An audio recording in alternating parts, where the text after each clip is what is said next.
नमस्कार दोस्तों, मेरा नाम है सोनू सिंह और आप देख रहे हैं सोनू सिंह पीपीटी वाले। आज के इस वीडियो में हम डिस्कस करने वाले हैं पर्सनैलिटी के बारे में। पर्सनैलिटी का हिंदी मीनिंग होता है व्यक्तित्व। इस पूरी वीडियो में हम डिस्कस करेंगे क्या होता है कॉन्सेप्ट, क्या फैक्टर्स होते हैं जो पर्सनैलिटी को डिटरमाइन करते हैं, क्या पर्सनैलिटी ट्रेट्स होते हैं कुछ, और क्या इम्पैक्ट होता है पर्सनैलिटी का वर्क प्लेस पे। ठीक है।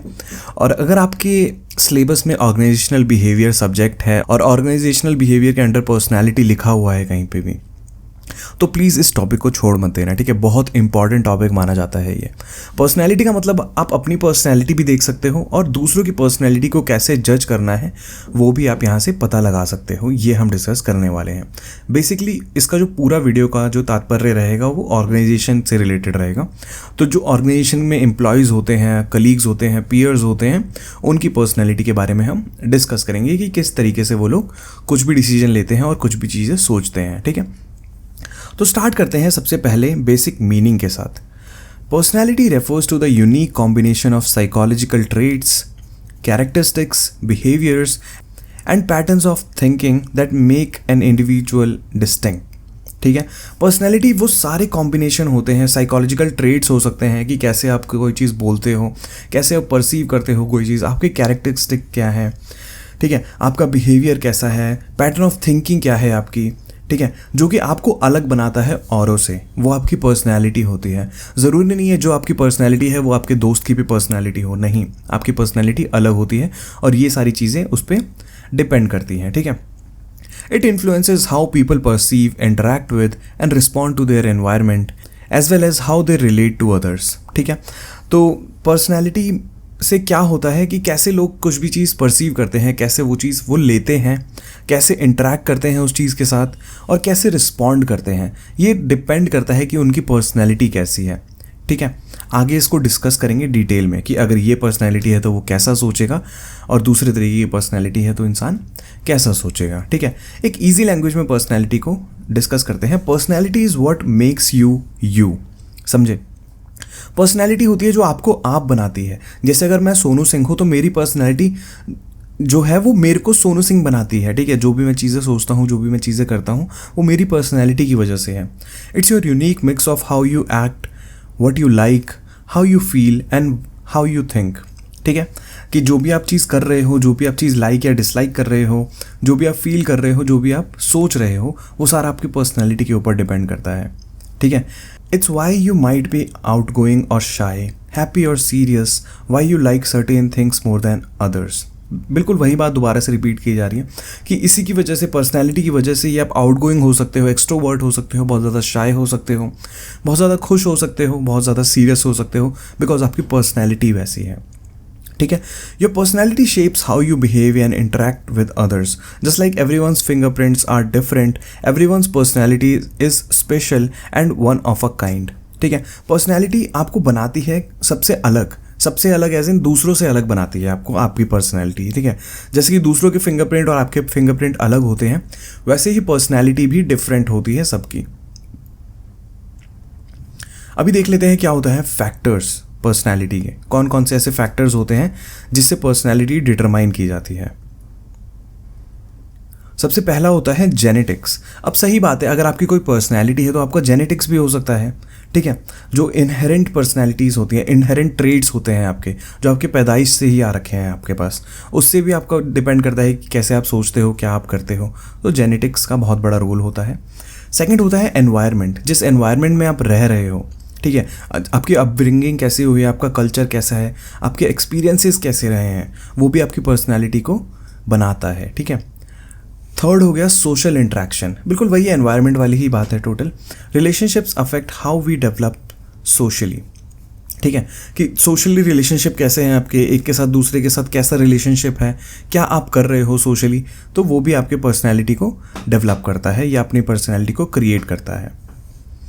फोर्थ होता है लाइफ एक्सपीरियंसेस। मतलब कहीं ना कहीं हम सेम जगह पे ही घूम रहे हैं, एनवायरनमेंट भी वही है कि जहाँ पे आप रहते हो। सोशल एक्सपीरियंसेस हो गया या सोशल इंटरेक्शंस हो गया आपका, कि जो आपका सोशल रिलेशनशिप है दूसरों के साथ, लोगों के बीच में आपको रहना है, सोसाइटी के बीच में रहना है, तो उनके ऊपर भी आपकी पर्सनैलिटी डिपेंड करती है।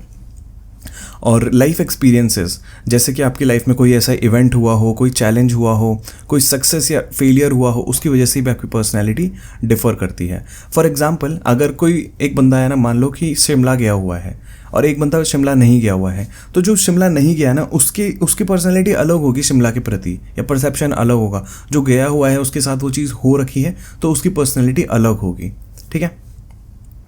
फिफ्थ होता है लर्निंग। जो भी आप लर्न कर रहे हो, ऊपर से जो भी आप अपने ऊपर जो काम कर रहे हो, जैसे कि मैंने BBA कर रखी है, मैंने MBA कर रखी है, तो मेरी पर्सनैलिटी उस हिसाब से है एजुकेशन को लेकर, ठीक है। एजुकेशन हो सकता है या एक्सपोजर हो सकता है, कितना आपको एक्सपोजर मिला हुआ है, ठीक है। जॉब एक्सपीरियंसेस हो सकते हैं, कितना भी आप लर्न कर रहे हो, वो सारी चीज़ें इसमें आ सकती हैं।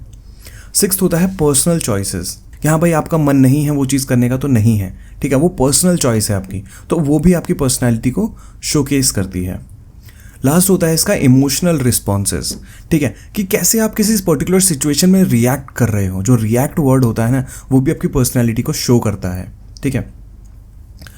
तो यही थे कुछ 7 डिटर्मिनेंट्स ऑफ पर्सनैलिटी, कि इसके बेसिस पे आपकी पर्सनैलिटी डिसाइड हो सकती है। अभी आ जाते हैं बहुत ज़्यादा इंपॉर्टेंट जो कि हमारा टॉपिक है, वो है personality traits, the 5 factor model, ठीक है। एग्जाम में अक्सर पूछा जाता है 5 फैक्टर मॉडल। यहाँ पे मैंने कोई डायग्राम वगैरह नहीं बनाया है, मैं 1 बाय 1 आपको समझा दूंगा। आपके अगर बुक्स में या टीचर्स ने डायग्राम के जरिए समझाया होगा तो आप वैसे भी इसको कर सकते हैं, ठीक है।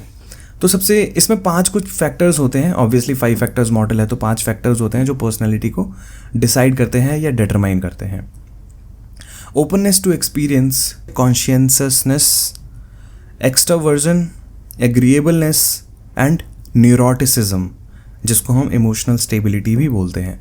तो ये 5 पर्सनैलिटी ट्रेट्स होते हैं। आइए 1 बाय 1 इनको डिस्कस कर लेते हैं। तो सबसे पहला ट्रेट जो होता है वो होता है ओपननेस टू एक्सपीरियंस। इसके अंदर यही देखा जाता है कि कोई इंसान मतलब कितना विलिंग है बाहर के चीज़ें लर्न करने के लिए या बाहर की नए नए एक्सपीरियंसेस को जानने के लिए, ठीक है। आइए पढ़ लेते हैं। This trait reflects a person's willingness to explore new ideas, experiences, and perspectives. Individuals high in openness are imaginative, creative, and open-minded, while those low in openness may prefer routine and familiarity.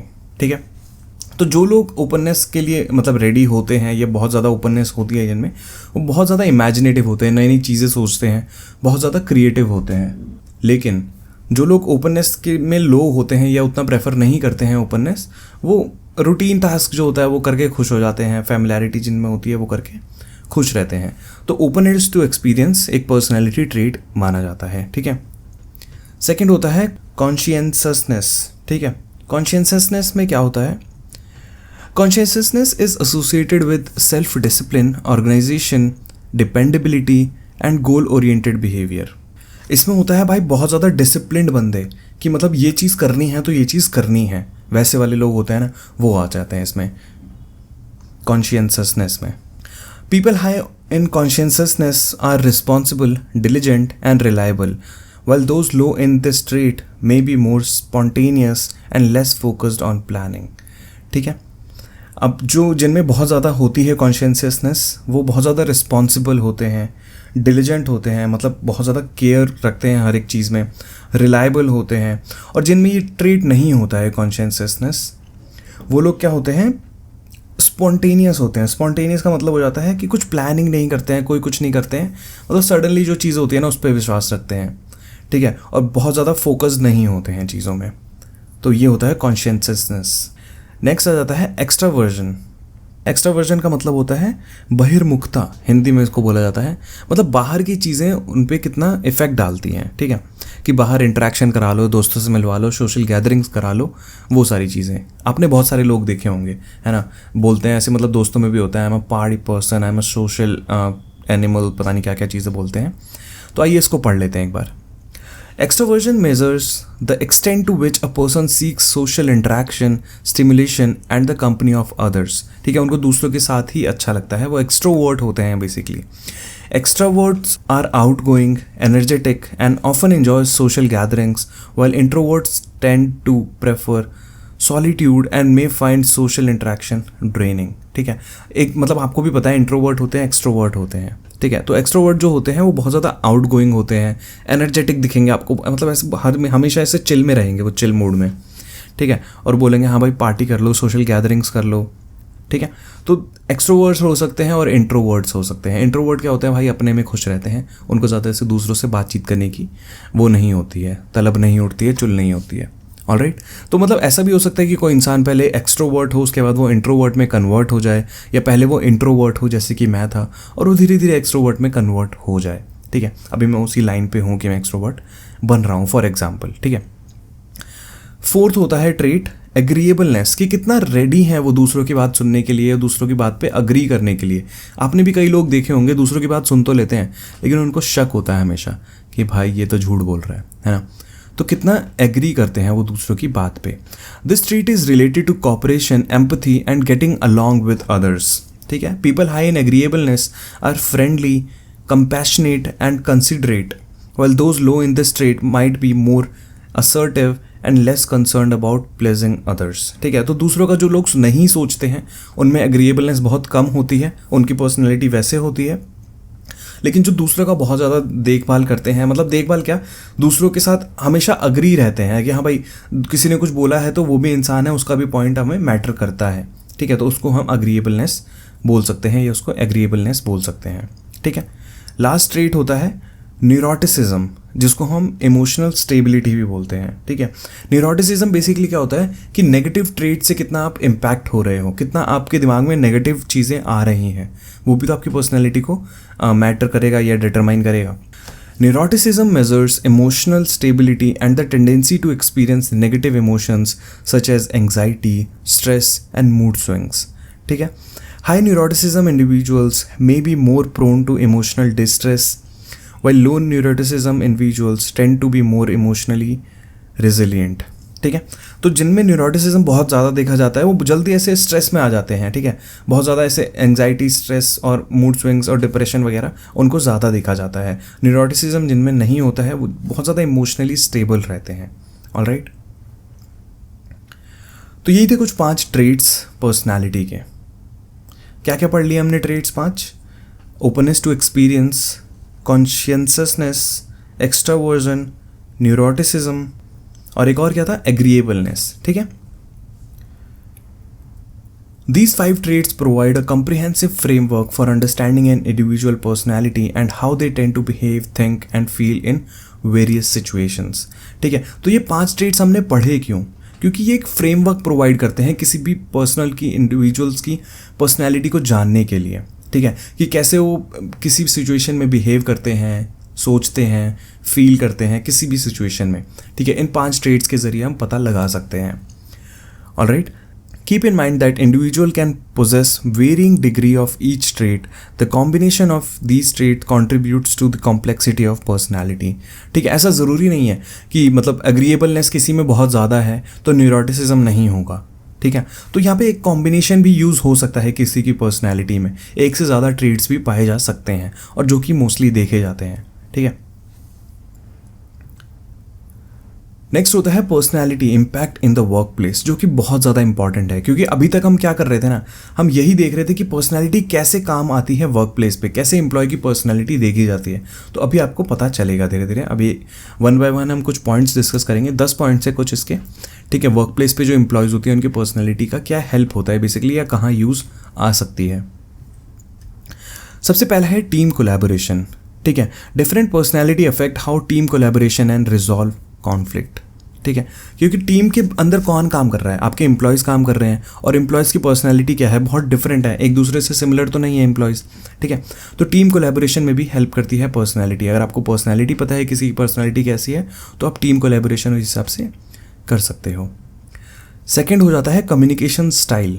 Personality influences how individual express ideas and listen to others, ठीक है। Communication बहुत ज़्यादा ज़रूरी होता है, 2 लोगों या 3 लोगों के या टीम के बीच में कम्युनिकेशन हो रहा है तो एक की पर्सनैलिटी भी वहाँ पे मैटर करती है। अगर मैं किसी से कुछ बातचीत कर रहा हूँ तो मेरी पर्सनैलिटी है, उस तरीके से बातचीत करूँगा मैं, ठीक है। तो पर्सनैलिटी अगर पता है आपको पहले से, या पर्सनैलिटी को आप पहले से जज कर पा रहे हो या परसीव कर पा रहे हो तो आपका कम्युनिकेशन बहुत ज़्यादा ईजी हो जाता है या बहुत ज़्यादा इफेक्टिव हो जाता है। थर्ड होता है लीडरशिप अप्रोचेस। अगर आपको मतलब मान लो आप टीम मैनेजर हो या टीम लीड हो किसी भी एक टीम के, ठीक है, 12-13 लोग हैं आपके अंडर और आपको पर्सनैलिटी वगैरह पता है कि हाँ भाई ये बंदा ऐसा है वो बंदा वैसा है, तो आपको जो लीडरशिप अप्रोच रहेगा वो उस हिसाब से आप कर सकते हो मोल्ड, ठीक है, according to their personalities, according to your individuals और योर एम्प्लॉयज़ पर्सनैलिटीज़।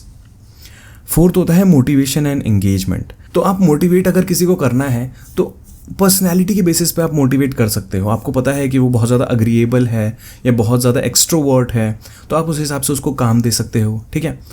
फिफ्थ होता है कॉन्फ्लिक्ट रिजोल्यूशन। पर्सनैलिटी जानना, किसी की पर्सनैलिटी को समझना कॉन्फ्लिक्ट रिजोल्यूशन में भी बहुत ज़्यादा काम करता है, ठीक है। डिसीजन मेकिंग, अब किसी की पर्सनैलिटी अलग है, किसी की पर्सनैलिटी अलग है, तो वो डिसीजन मेकिंग में भी बहुत ज़्यादा हेल्प करती है, या मतलब उसको इम्पैक्ट कर सकती है। अगर मान लो मेरी पर्सनैलिटी अलग है, मेरे दोस्त है, ये कलीग है, उसकी पर्सनैलिटी अलग है, बिल्कुल अलग होगी, ऑब्वियस सी बात है, तो हम डिफरेंट डिसीजंस बना सकते हैं अपने पर्सनैलिटी के बेसिस पे। सेवंथ होता है प्रॉब्लम सॉल्विंग, मतलब बेसिकली वही है, डिसीजन मेकिंग ही एक तरह से, ठीक है। Diverse personality contribute varied approach to solve problems. अगर एक ऑर्गेनाइजेशन में बहुत सारी पर्सनैलिटीज़ हैं, बहुत सारी डिफरेंट पर्सनैलिटीज़ हैं, तो किसी भी एक प्रॉब्लम के बहुत सारे सोल्यूशंस हो सकते हैं, यूनिक सोल्यूशंस बोल सकते हैं जैसे। एट्थ होता है अडेप्टेबिलिटी टू चेंज। अब किसी को चेंज करना है, मतलब अगर ऑर्गेनाइजेशन में कोई चेंज आ रहा है उसको एक्सेप्ट कराना है, तो वो लोग जल्दी एक्सेप्ट करेंगे जो ओपननेस टू एक्सपीरियंस हैं। सबसे पहला जो ट्रेट हमने पढ़ा था, क्योंकि वो बहुत बाहर की चीज़ें लर्न करना जान रहे हैं, वो मतलब अप्रिशिएट कर रहे हैं अगर कुछ चेंज हो रहा है तो। Alright, stress management. Personalities determine how stress is handled and coped with, ठीक है। पर्सनैलिटी अगर आपने जान लिया तो आपको पता चल जाएगा एम्प्लॉयज़ कैसे स्ट्रेस को मैनेज कर पा रहे हैं या स्ट्रेस मैनेजमेंट हो पा रहा है कि नहीं हो पा रहा है। लास्ट होता है जॉब सेटिस्फैक्शन। अगर किसी की पर्सनैलिटी और उसकी जॉब रोल में थोड़ा सा ऐसे सिंक बना दिया आपने, सामंजस्य बना दिया, तो उसका जो जॉब सेटिस्फैक्शन है वो बहुत ज़्यादा हायर होगा, ठीक है। तो इसलिए पर्सनैलिटी को जानना बहुत ज़्यादा ज़रूरी होता है, या पर्सनैलिटी का ये इम्पैक्ट भी हो सकता है वर्क प्लेस पे कि जो भी पर्सनैलिटी है उस हिसाब से उसको जॉब रोल दिया जाए ताकि उसका मैक्सिमम जॉब सेटिस्फैक्शन मिले उसको। ऑलराइट, तो यही था इस वीडियो में। इस वीडियो में हमने डिस्कस किया क्या कॉन्सेप्ट होता है पर्सनैलिटी का, क्या कुछ डिटर्मिनेंट्स होते हैं जो पर्सनैलिटी को इफ़ेक्ट कर सकते हैं या इम्पैक्ट डाल सकते हैं, क्या कुछ 5 पर्सनैलिटी के ट्रेट्स होते हैं, ठीक है, openness to experience, agreeableness, consciousness, extraversion, neuroticism, और क्या पर्सनैलिटी का इम्पैक्ट हो सकता है वर्क प्लेस पे। यहाँ पे कुछ 10 इम्पैक्ट हमने देखे कि कैसे एम्प्लॉयज़ को या टीम्स को वो इम्पैक्ट कर सकती है और क्यों पर्सनैलिटी को जानना बहुत ज़्यादा इंपॉर्टेंट होता है। तो यही था इस वीडियो में। आई होप आप समझ गए होंगे जो भी मैंने इस वीडियो में समझाया। अगर आपको कोई भी दिक्कत है, कोई भी परेशानी है, कोई भी दुख दर्द है, कोई भी पीड़ा है, कोई भी क्वेश्चंस है, कोई भी डाउट्स हैं, तो आप नीचे कमेंट सेक्शन में आप लिख सकते हैं। और अगर वीडियो पसंद आई तो प्लीज़ यार शर्माना मत, क्योंकि यहाँ पे कोई ऐसे आपको जज नहीं कर रहा है आपकी पर्सनैलिटी को। अगर आपकी वैसी पर्सनैलिटी है तो प्लीज़ आप इस वीडियो को लाइक कर रहे बिना मत जाना, और लाइक कर ही रहे हो, सब्सक्राइब नहीं किया हुआ है तो चैनल सब्सक्राइब कर देना, बहुत ज़्यादा यूज़फुल चैनल है और वीडियोस आती रहेंगी, आपके काम की भी आएंगी, कुछ काम की नहीं आएंगी, तो जो काम की नहीं आएंगी उन्हें इग्नोर करना, और काम की जो वीडियो आएंगी उनसे जितना हो सके उतना नॉलेज गेन करने की कोशिश करना। तो मिलते हैं आपसे नेक्स्ट वीडियो में, तब तक के लिए goodbye, take care, have a nice day.